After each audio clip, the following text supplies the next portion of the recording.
Ой-ой-ой-ой-ой. Что тут творится-то, у нас? Просто какой-то коллапс полнейший транспорта, машин. Просто непередаваемо много. Господи, откуда столько машин-то? И, наверное, и в магазин еще не зайдешь-то.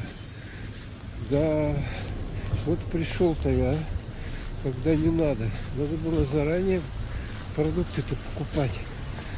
Кошмар. Тут обычно столько никогда не было. Первый раз вижу.